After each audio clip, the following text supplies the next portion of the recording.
Y ahora, todos juntos, vamos a poner nuestra mente y su misterio en otro lugar. Hace un tiempo, desde allá arriba, yo hablaba de la poda sináptica. Y he recibido un feedback importante con todos ustedes y la verdad es que me alegro. Había mucho interés. La poda sináptica era el reflejo de un hallazgo reciente para mí, que yo no soy experto en el cerebro, ustedes lo saben, como en casi nada, y significaba eso de la variación que existe, y a veces, desde nuestro punto de vista, fuera de toda lógica racional, pero ahora nos van a explicar, cómo unas facultades o unas posibilidades dejan de ser. ¿Cómo es posible que el cerebro del niño tenga estructuras diferentes, más capacidad, dicen algunos expertos, más conexiones neuronales? La naturaleza hace esa poda porque sabe que ya hemos entrado en la edad de la cordura y no lo vamos a necesitar. Hay un mundo mágico en el cerebro del niño que olvidamos. ¿Es posible recuperarlo? Hemos hablado mucho del cerebro y lo seguiremos haciendo porque es el gran misterio, ¿verdad? Hay dos expertos fundamentales que nos van a enseñar, ellos sí, cosas para salir de dudas en torno a ese comentario sobre por qué en cierto momento algo varía. ¿Qué se irá con esa variación? Profesor José Carlos Aranda, su libro Inteligencia Natural, absolutamente fundamental en los tiempos que corren. Bienvenido una vez más. Muchísimas gracias. Gracias por estar con nosotros. Gracias a ti. Y sobre las presentaciones, muy habitual últimamente, Manuel Martín Loeches, El sello indeleble, una de sus grandes obras que trata sobre su campo de estudio, el cerebro. Manuel, gracias como siempre. ¿Qué tal? Gracias a ti. Bueno, pues nuestro artesano Juan Villa ha hecho ahí una especie de largo camino del cerebro humano, desde la infancia más temprana hasta la madurez. Y yo voy a hacerlo, entrar en el tema, con la misma ignorancia que tenía en un principio y con el mismo asombro de siempre. Me cuentan, os lo pregunto a ambos, que el cerebro del niño sufre hacia los 5 o 7 años más o menos una poda. Vamos a empezar por ahí, si os parece. Luego ramificaremos, ¿no?, en muchos otros temas. Una poda porque algo indica que eso quizá ya no se va a emplear. ¿Cómo es posible? ¿Qué misterio es este? ¿Qué se pierde ahí? José Carlos. Se pierde mucho porque necesitamos liberar espacio para aprovechar el espacio liberado en lo que es la mente resolutiva, que es la implementación de la inteligencia a los actos cotidianos. Llega un momento, y yo creo que me van a entender perfectamente, la mente de un niño es como una cinta magnetofónica en blanco que va registrándolo absolutamente todo. Todas las experiencias, todas las vivencias van registrándose mediante conexiones sinápticas en el cerebro, de tal manera que va rellenando todo lo que es el aspecto conceptual y el aspecto conductual. Pero llega un momento en que el cerebro ya se ha desarrollado, hacia los 6 años el 85% del cerebro ya se ha desarrollado, y en ese momento es cuando se produce la primera poda sináptica, que no es la más importante. La más importante es la que se da cuando se entra en la pubertad, en los 10-11 años. Esta Bueno, es o sea, la más que ya de importante. momento no solo hay una. Hay dos. No hay un reseteo, entre comillas, digo yo, Correcto. de esas partes del cerebro, sino que hay más. Y lo van a entender perfectamente cuando comprendan que hay una capacidad limitada. Esa capacidad limitada es como cuando tenemos una cinta de 1 hora. Si llenamos la cinta, ¿qué tenemos que hacer? Las conexiones que menos se utilizan desaparecen, aquellas que más se utilizan se refuerzan. Y la gran pregunta, profesor Manuel, y podéis intervenir en cualquier momento y aportar en esta clase que estamos improvisando sobre el cerebro del niño y del cerebro del adulto también, claro, la pregunta es, la naturaleza, traslado lo que ustedes me decían, la naturaleza no hace nada porque sí, ¿no? Y le extrañaba al público esa cantidad de autopistas, vamos a llamarlo así, en el cerebro del niño, y que de alguna forma se van cercenando. La cuestión es, ¿estaremos perdiendo algo que sí que tienen los niños y que no tenemos nosotros? Yo os lanzaría esa pregunta a los dos. ¿Qué tienen los niños en su cerebro que no tenemos nosotros? A ver, todavía no sabemos muchas de las cosas que tienen los niños en su cerebro. Se lleva muchos años investigando y vamos sacando cosas. Pero todavía, y sobre todo en la fase en la que todavía no hablan, que es una de las etapas en las que más autopistas, más conexiones se están haciendo, Manuel, esto es alucinante. ahí hay muchísimas cosas que se están haciendo. Pongo 2 ejemplos. Se piensa, es un tema que hemos mencionado alguna vez, que lo que es la sinestesia, esa capacidad que tienen algunas personas de ver colores cuando oyen un nombre concreto. Los días de la semana cada uno tiene un color, o los números, los ven en el aire, o los ven escribir en una hoja de papel y el nombre lunes aparece en color rojo, ellos ven el rojo donde no lo hay. Y eso es por unas conexiones que se han quedado ahí y que se supone que, dicen los expertos, que los niños tienen muchas de estas conexiones, como este ejemplo, pero que desaparecen. Pero en algunas personas se mantienen, se quedan ahí esas conexiones, y entonces, aun de adultos, pues siguen viendo cosas raras, extrañas, tienen ese mundo diferente al que vemos el resto de los adultos. Y otro ejemplo también interesante que te voy a comentar.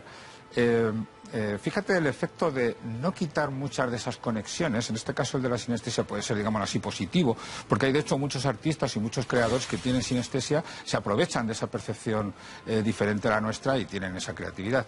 Pero hay una teoría también que circula, que es que los esquizofrénicos no han podado el suficiente número de conexiones y muchos de sus síntomas, tengamos en cuenta que tienen alucinaciones, oyen voces, piensan y ven la realidad de una forma completamente distinta como la vemos el resto de las personas sanas.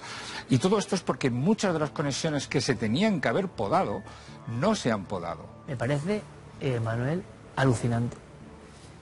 El cerebro ese del niño lo estamos imaginando, ese primer titular, ¿no?, que tenemos y que todo el mundo entiende, y os agradezco siempre el esfuerzo, de hablar para todo nuestro público, y sobre todo lo digo siempre, hablar para mí, para que yo me entere. Dice Manuel, antes del habla, en un cerebro que por lógica, esa lógica que tenemos bajo de buen cubero, decimos, se irá complejizando mucho más, ¿no? Resulta que el nivel de conexiones, el universo interno, más complejo y mayor cuando no hablamos. ¿Qué está ocurriendo? Yo creo que nos ayuda mucho a comprender, primero, las investigaciones que se están realizando, que cada vez van disminuyendo en la edad. Fenómenos que creíamos antes que se producían en torno al año ya se están retrotrayendo a los 5 o los 3 meses. Pero lo que a mí sí que me gustaría es que supiéramos que durante los 3 primeros años del niño es cuanto más se desarrolla el cerebro. Increíble. Hasta el punto, durante los 3 primeros años, hasta el punto que yo creo que vamos a alucinar si decimos que durante ese periodo se producen más de 1000 trillones de conexiones neuronales. ¿Qué significa eso, José Carlos? Vamos a visualizarlo. ¿Qué es eso? Significa que tú tienes un valle baldío y que dices, voy a construir una ciudad. Entonces diseñas la ciudad a partir de la información que te está llegando. El niño es totalmente receptivo porque tiene su mente absolutamente en blanco y es el periodo de mayor plasticidad. Quiere decir que todo lo que recibe automáticamente lo engarza. No es, para que no haya confusión, no es absolutamente en blanco porque ya incluso nacemos con experiencias que ha habido dentro del vientre materno. Ya ha escuchado el lenguaje, ya ha sentido estímulos táctiles, ya tiene algo de mundo muy primitivo, digámoslo así, pero a partir del nacimiento, sobre esas carreteras que ya tiene el niño cuando nace, se van formando otras muchas. Y de hecho cada vez se asienta más las teorías de Spilker sobre que nacemos con unas ideas innatas que propician el desarrollo de la inteligencia. Sí, que más misterioso que eso, pocas cosas, en mi opinión, lo innato, pero bueno. Pero hay cosas que todavía son más misteriosas. Yo creo que el cerebro es el gran misterio. Pero me estás contando una de las cosas que es creo que el gran público, y repito, es que si no te metes en libros concretos no te enteras, ¿no? Y a los 3 años estamos en pleno esplendor de ese universo interno. 1000 trillones, has dicho. Sí. Estamos hablando de números neuronales. Números como estrellas, como granos de arena en una playa. O sea, Correcto, es impresionante. Y se está produciendo la sinapsis que, Manuel, podríamos explicarlo, pero igual estamos dando por hecho, brevemente, que es esa conexión, que yo no sé a qué nivel es, que a mí me parece mágico, hermoso, maravilloso, pero está pasando ahí algo. Es lo que descubrió nuestro prestigioso Ramón y Cajal, que las neuronas son entidades independientes y que forman una red a base de conectarse unas con otras, y en esa conexión lo curioso es que no se tocan. En la sinapsis, vamos a ver, yo siempre digo, la actividad cerebral es electroquímica. Es eléctrica dentro de las neuronas, hay un intercambio de iones y cambia la carga eléctrica, pero entre 2 neuronas la conexión es química. La actividad eléctrica de una neurona al final genera que se segregue una sustancia química parecida, y no es ninguna tontería, a los fármacos que se toman los pacientes con trastornos mentales, porque es un sustituto de esos químicos, que lo envía una neurona y lo recibe otra neurona. ¿Y qué pasa en el pensamiento, Manuel? Es decir, estamos imaginando, cuando hay sinapsis, ¿Hay pensamiento nuevo, aperturas nuevas de miras o posibilidades de que por ahí fluyan otros pensamientos? Bueno, es que el pensamiento, según los neurocientíficos estrictos, y yo soy uno de ellos, es la actividad de las neuronas. La actividad eléctrica de las neuronas es la que genera el pensamiento consciente. Hay una parte inmensa de pensamiento inconsciente que está ocurriendo continuamente y una parte pequeñita, es como la punta de un iceberg, que es pensamiento consciente. Bien, pues tanto unos como el otro se debe a la actividad de las neuronas. Sin actividad neuronal no habría pensamiento. Entonces, hay mucho ahí escondido, mucha actividad que está continuamente ocurriendo. Tú fíjate que ahora, por ejemplo, estás guardando recuerdos de los últimos 2 años, lo estás haciendo y tú no lo sabes, ni eres consciente de ello, ni lo estás haciendo a propósito, sino que está ocurriendo de forma automática. Y a la vez también estás tomando decisiones, estás comparando situaciones y llegarás a una respuesta en el momento más inesperado. Llegarás de forma consciente, el cerebro ha llegado a Pero ella antes. esa magia de la sinapsis, lo dice Manuel, todavía es el enorme misterio. Sí, el cómo se produce, sí, resolver. pero a mí me gustaría aclarar que la sinapsis neuronal no solo se ocupa del pensamiento, se ocupa también del movimiento consciente e inconsciente. Es decir, que conlleva todo. Es decir, el hecho de atarte los cordones de los zapatos, la coordinación muscular, se produce también por sinapsis neuronal. Sí, claro, esto es la base Entonces de todo. no es solo el base de pensamiento, todo. es la base de todo. Sí, sí. Tanto el Nuestros movimiento, sentimientos, nuestros correcto. pensamientos, nuestros ¿Y anhelos. qué pasa, afanes. Entonces, José Carlos, para que a fíjate, los 3 años pase algo que cambie todo eso? Bueno, pasa precisamente que el cerebro no está diseñado para ser inteligente, para potenciar la inteligencia. El cerebro está diseñado para que sobrevivamos. Y eso implica la adaptación al entorno, que es la discriminación de información útil para la supervivencia. Eso está muy bien estudiado en el aprendizaje lingüístico de Patricia Kuhl, que dice, bueno, ¿en qué momento el niño, que en principio tiene una plasticidad maravillosa que le permite discernir todos los sonidos que escucha, todos, es receptivo a todos los sonidos? Llega un momento en que solo sea receptivo a determinados sonidos que son los de su lengua materna. Ese estudio lo hace... Bueno, esto acabas de decir, el niño Sí, por eso es tanto verdad. tiene un radar impresionante Efectivamente. de Capacidad conexión total con la naturaleza, sí, y no sabemos tampoco y cuál de es... pronto esa señal se Hace va... así, se concreta y se centra en unos sonidos determinados que son los que los vincula con la persona de apego, que le permite el aprendizaje verbal para comunicarse. Y yo te lanzo una pregunta de nuevo, porque es que esto me parece que es incógnita tras incógnita. Si alguien ve gráficamente, como están enseñando los compañeros, que la antena se estabiliza, ¿se puede hacer algo para volver a tener esa antena abierta, esa antena cósmica que tuvimos cuando teníamos 3 años o menos? Vamos a ver, no solo no se puede hacer, sino que además es imposible. Hay una cosa que está clara, y es que cuanto más estimulas el cerebro da más de sí. De hecho, los experimentos de Patricia Kuhl se preguntó, oye, ¿y qué pasa si a un niño le exponemos a 2 lenguas? Y el niño aprendió 2 lenguas. ¿Y qué pasa si lo exponemos a 3 lenguas? El niño aprendió 3 lenguas. El proceso de maduración cerebral en el aprendizaje lingüístico se prolonga, pero llega un momento en que su cerebro, como muy bien decía Manuel, organiza esa información y de pronto se lanza a hablar las Pero tres entonces hay una racionalidad Pero que... hay un límite, y quiero Ya. que esto quede claro. Vamos a ver, hay un límite porque también la capacidad craneal del cerebro tiene un límite, con lo cual hay que eliminar información para reestructurar las conexiones sinápticas. Al margen de todo lo científico, esos convencionalismos sociales de niño, por aquí, esto así, esto así, el propio cerebro también hace su poda y deja de vagar por mundos mágicos que vete a saber por dónde nos hubieran llevado. Exactamente, esa Exacto, es la idea. esa es la Cada idea. cultura es la que ejerce principalmente la poda en el cerebro de cada persona. Uno al final es fruto de la poda que ha sufrido su cerebro.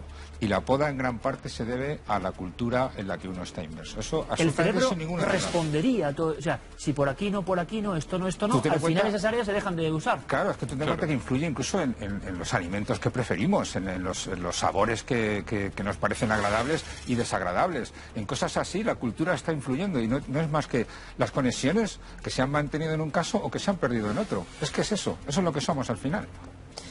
Se ha hablado mucho también del momento en que aparece el concepto de la muerte, me interesa, ¿no? No sé si hay nuevos cálculos, yo he leído algunas cosas, pero no lo sé. Cuando el cerebro humano es consciente, también va en nuevo salto, ¿no?, de que va a haber un momento en que va a desaparecer. ¿Sabéis algo en qué momento se produce o no está estudiado del todo? Vamos a ver. 4 o 5 años quizás. Sí, 4 o pero 5 hay, años. hay 2 conceptos de la muerte. Está el concepto infantil de la segunda infancia de la muerte, que es el primer contacto que tú tienes, en que la muerte no es muerte trascendente. De hecho, el niño no sufre la muerte como una tragedia. Y hay otro concepto de muerte que Interesante también que esto, se ¿no? obtiene a partir de la entrada en la pubertad o la adolescencia, porque las mismas hormonas que activan la sexualidad activan una función en la precorteza cerebral, que es la capacidad de elaborar hipótesis y conjeturas. Y a partir de ahí es cuando tú eres consciente que también tú vas a morir. Y ahí es donde tú entras en el terror de la muerte. Es una de las épocas de las pesadillas, ¿no? ¿Qué sería qué época, José Carlos, para marcarlo? A partir de la entrada de la pubertad y el detonante son las hormonas Hasta sexuales. la pubertad no hay ese concepto profundo del terror a la muerte. De terror, es decir, tú eres consciente de la muerte, de la finitud de la vida, pero no te planteas tu proyección de tu propia finitud. Ahí hay un salto cualitativo. Yo creo que hemos lanzado hoy unas cuantas cuestiones. Habrá que volver a hablar del lenguaje del cerebro, pero era tan gráfico, porque yo me refería a esto de la poda sináptica. Quedan muchas cosas por elaborar, por supuesto, pero hemos hablado de ese mundo, de ese universo en expansión. Quizá yo lo veo desde un punto de vista muy poético, porque mi poda también es defectuosa, ¿no? Pero es la tuya. Un universo en expansión, ¿no? Absolutamente. Absolutamente. Posibilidades que nos parecen mágicas, sensación de que no solo el propio cerebro quien ejecute eso, sino la propia sociedad puede cloroformarnos un poco, teledirigirnos o quitar espectro de banda, ¿no? Y ese deseo que decía José Carlos que es imposible, sí, yo os lanzaría esa última cuestión, de intentar volver a conectar con todo eso. Decía Ramón y Cajal precisamente, que no sé si tenía razón o no, no lo sé, que uno puede crear su cerebro, ¿no? Sí. Puede hasta físicamente. Puede ser escultor de su propio cerebro. ¿Es verdad, compañeros? Sí, absolutamente cierto. La diferencia entre... Vamos al adulto, Manuel. Sí. La diferencia entre alguien que ha reflexionado, se ha preguntado... yo no voy a hablar de grandes memorias o de prodigios, sino de alguien que ha vivido en permanente ejercicio de su cerebro. Es diferente físicamente el cerebro a alguien que haya sido empobrecido. Pesa unos cuantos gramos más que una persona adulta que haya pensado, experimentado y aprendido menos. Así de claro. Es decir, el cerebro desde que nace lo único que hace es crecer. Nace con 300 gramos, cuando somos adultos 1200, son 3 veces más. Y todos son conexiones. Pero claro, no todos tenemos el mismo número de conexiones ni la misma cantidad. Entonces la idea es cuantas más conexiones, más pesa eso físicamente, más pesa el cerebro. Físicamente, se nota esas carreteras... Sí, se ve al microscopio. Vosotros veis y veis los... Se ve perfectamente, las dendritas de las neuronas están llenas de botones sinápticos, de conexiones sinápticas. Eso distingue un cerebro culto de un cerebro inculto. Así de claro, así de fácil. Y pesa más. Ya se demostró con ratas hace muchos años. Se lleva comprobando con muchos otros seres y con los seres humanos, por supuesto. Una persona con muchas más conexiones sinápticas, con mucho más botones sinápticos, es una persona más inteligente. Y un mensaje muy importante, somos lo que hacemos. El cerebro se adapta a la actividad a la que tú lo sometes. Si tú desarrollas tal actividad, tu cerebro se adapta a esa actividad. Con lo cual no es ninguna tontería cuando se habla de prevención de demencia senil, prevención de enfermedades mentales, el hacer sudoku, el leer, el dedicar un tiempo de lectura diaria, etcétera. Todo lo que sea elaborar la mente, trabajar la mente, evidentemente está trabajando las conexiones sinápticas y está procurando, igual que, a mí me hace mucha gracia, cuando me dicen, oye, ¿por qué tienen que estudiar tus alumnos de memoria? Y bueno, ¿y por qué no? Quiero decir, tú que te tiras una hora corriendo en una cinta a diario que no te lleva a ninguna parte, ¿por qué lo haces? Por ejercitar tu cuerpo, ¿no? Es que de hecho... También hay que ejercitar el cerebro. Ese es el mensaje. Claro. La interrupción, disculpar. Es que de hecho precisamente la poda ocurre porque no se utiliza. Claro. Las conexiones que no se utilizan son las que se podan. ¿Qué habrá quedado ahí? Es decir, que Manuel, si en es la nuestra gran sociedad pregunta, ¿no? el lunes fuera de color rojo, esa conexión permanecería. Pero como no lo es... ¿Qué quedará ahí? Y este programa pretende, y con invitados de este tipo, evidentemente, que ustedes, como ocurre, por fortuna, reflexionen, se pregunten, indaguen. Mi pregunta, que no la voy a hacer ahora, que podría ser por otro motivo, cuando el cerebro humano, con esa posibilidad mágica de trillones de conexiones, de miles de trillones de conexiones, con ese universo único para cada uno de nosotros, de repente ve por su vida, por decisión personal, por el entorno, empobrecida, primitiva, densa, siempre sometida a los influjos más primarios. ¿Qué ocurre en ese cerebro? Estamos perdiendo, por tanto, una oportunidad de conexión con lo mágico, seguro, cualquier nivel. Pero de eso, si os parece, hablamos otro día. Fantástico. José Carlos, gracias. Como siempre, profesor, gracias. Manuel, extraordinario. Muchas gracias. Tú puedes ver eso prácticamente. No es leyenda. El microscopio confirma estas maravillas del cerebro del niño. Hay muchas Me encanta aprender con vosotros. Espero que la audiencia también. Gracias. Gracias a ti. Gracias a los dos. Gracias a ti, los dos. siempre. En fin,